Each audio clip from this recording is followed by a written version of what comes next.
Hello. Well, it's day 100 in Sydney's what was meant to be 14-day COVID lockdown, and thankfully the numbers are heading south. Now I'm going to do the 48th lockdown from Sydney's COVID lockdown, a rediscovery of classics as we've been moving through the eras. We're still in the 1931 to 1940 pre-World War II Great Depression range. And I'm going to explore a bit of a hidden cocktail today on the 100th day of lockdown and in this glorious sunshine called the San Francisco. Now, San Francisco should have far more cocktails to its name.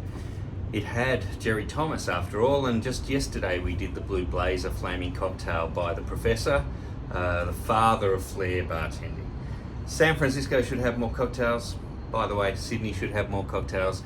And San Francisco's offering, at least under their name, isn't that impressive. They have this awful banana, pineapple juice, orange juice thing that you can get, but at least back in 1937, in the era that we're looking in, they had a cocktail that was halfway decent.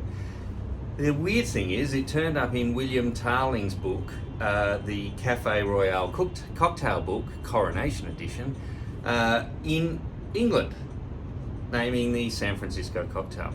Now, make of that what you will. It is a little weird, but it is, in my humble opinion, the better San Francisco cocktail and worthy of a 2021 rediscovery. And it's a cocktail that's all about vermouth. And shortly I'm going to put some information on the Locktail website about vermouth. It's going to be one of the next things that I talk about. Vermouth is an amazing ingredient. It's coming back in a big way. These vermouth heavy cocktails, it's so important what vermouth you pick. It makes such a difference. The flavour of vermouth is amazing, but it's so variable. And this cocktail calls for 2 parts vermouth and another ingredient we haven't used before, so I'll get to that in a moment. But there'll be more on vermouth later. The thing about vermouth is it's basically stronger fortified wine with botanicals. Really should have a bigger place in the gin revolution that we're in.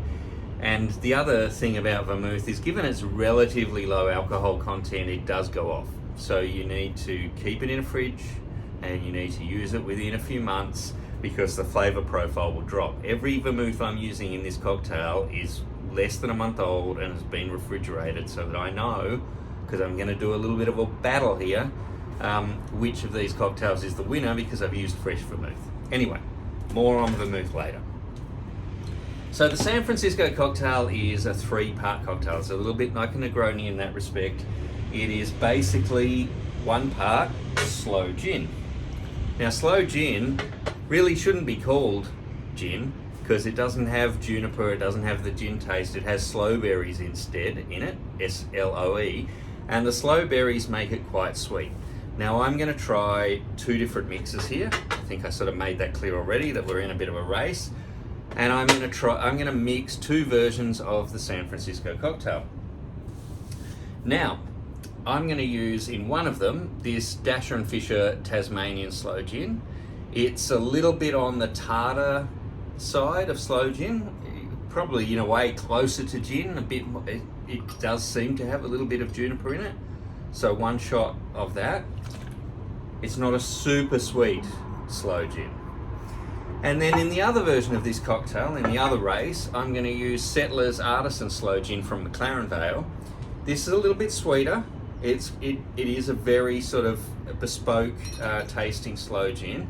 They're both in the Plymouth Sloe Gin territory, but 2 different Australian locations. Tasmania in one, McLaren Vale in the other, for a little bit of a race.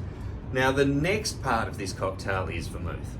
Now it's 1 part sweet red Italian vermouth and 1 part dry white French vermouth.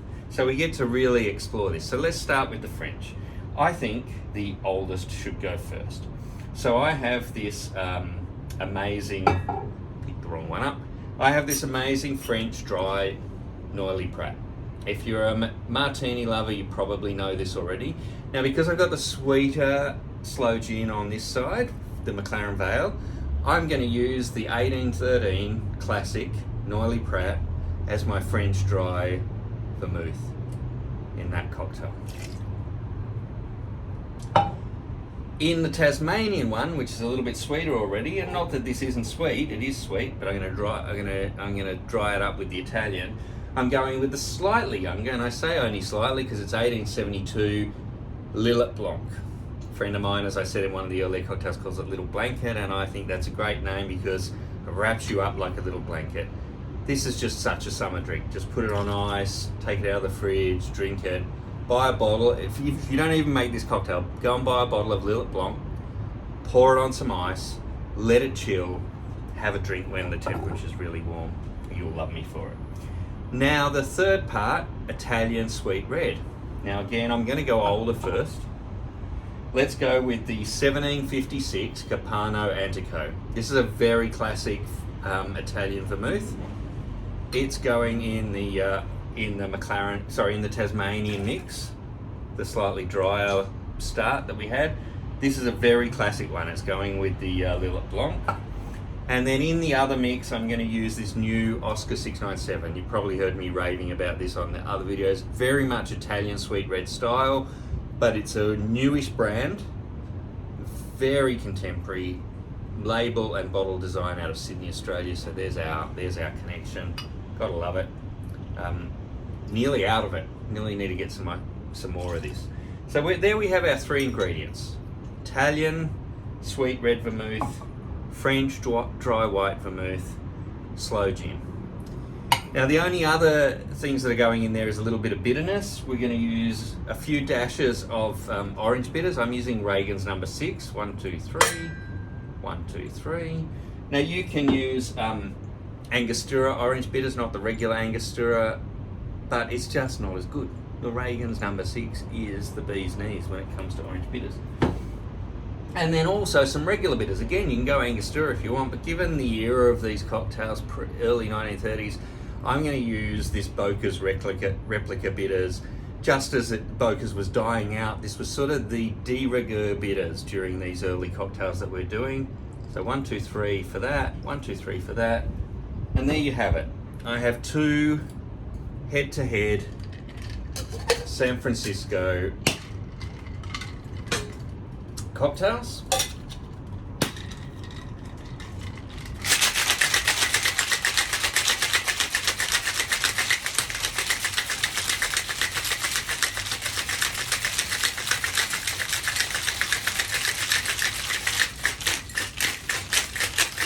I'll get them nice and cold. The vermouth was already chilled.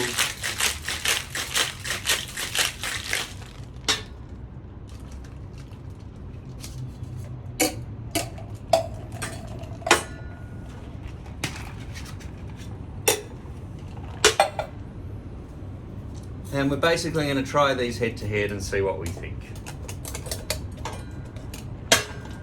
So I've got two chilled coupes here. These are not a huge cocktail. You can probably put them into a martini glass, a relatively petite glass. Interesting already, isn't it, how you can tell there's a little bit of difference between the two.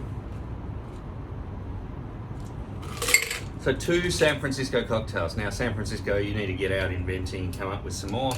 And while I'm at it, Sydney, we need to get out inventing and come up with some more Sydney centre cocktails. We've got great ingredients coming out of Sydney. We've got great gins, we've got great sloe gins, and we've got great vermouths. We really need to get out inventing. Now the winning one is going to get the cherry garnish. That's how we're going to decide. So let's try San Francisco cocktail version 1.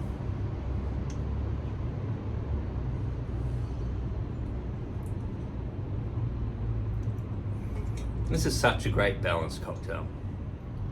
I don't know why it hasn't lasted. Far more better than the creme de banana. I mean, seriously, San Francisco, what are you doing with that cocktail?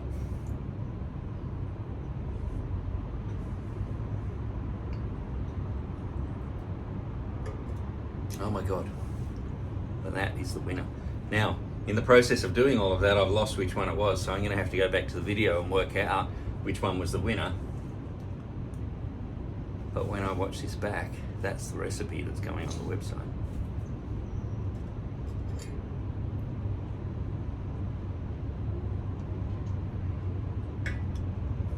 That is a 4-star cocktail. That is a serious 4-star cocktail. This one I give 3.5. But this shows you the difference that vermouth makes. This is 2/3 of the ingredients of vermouth. And the choice of how you blend vermouth and what you actually do with it in the production of a cocktail makes a world of difference. A vermouth cocktail with poor vermouth or aged vermouth, terrible. A vermouth cocktail with fresh, young, cold, amazing vermouth, some of the best cocktails you'll ever taste. Anyway, day 100 in lockdown. Sorry this video has gone so long. I really hope you can get out on this Sunday night and a long weekend and make yourself a locktail. Maybe make it a San Francisco, or go and get some vermouth and play around with it. Or if nothing else, go and buy yourself a bottle of Lillet Blanc, put it in the fridge, put it on some ice, and you are going to have a really lovely drink tonight. Thank you.